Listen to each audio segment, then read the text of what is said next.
কবিতা পবিত্র লিপি, অপবিত্র হাতে তাকে স্পর্শ করো না। কবিতা লেখার আগে ঝর্ণা জলে স্নান করে এসো। কবিতা লেখার আগে বৃক্ষতলে ধ্যান করে এসো। কবিতা লেখার আগে অনুতাপে দগ্ধ হয়ে এসো। কবিতা লেখার আগে ভিখারিকে দান করে এসো।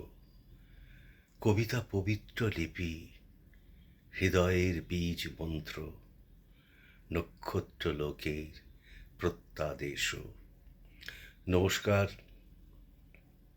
আমার শব্দবাগিচা চ্যানেলে আপনাদের স্বাগত জানাই। আমার এই চ্যানেলটি শুরু হয়েছিল 14ই আগস্ট 2020।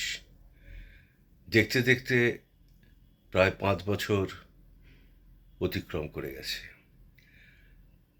আমার এই চ্যানেলের বর্তমান সাবস্ক্রাইবার 2000।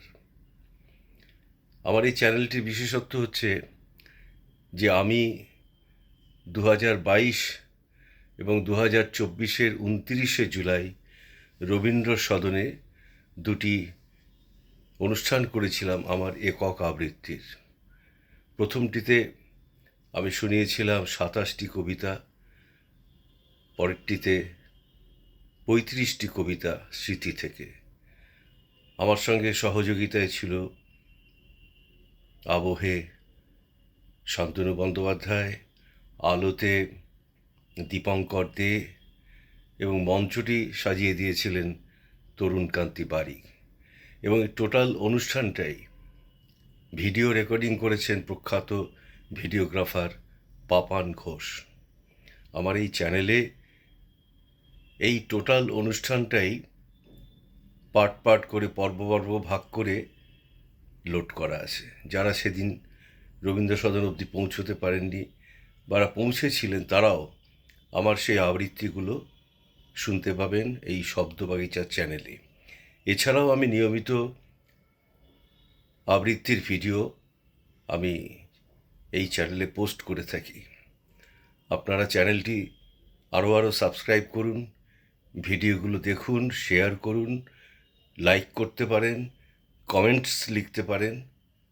আপনারা আমার পাশে থাকুন যাতে আমার এই চ্যানেলটি শব্দবাগিচা, মনে রাখবেন শব্দবাগিচা, এটি যাতে আরও বিকশিত, প্রস্ফুটিত হয়ে উঠতে পারে। 2026-এর জানুয়ারি, আশা করি এই বছরটা আগের চাইতে একটু ভালো হবে। আপনারা সবাই ভালো থাকবেন এবং শব্দবাগিচা চ্যানেলটি সঙ্গে থাকবেন। নমস্কার, ধন্যবাদ।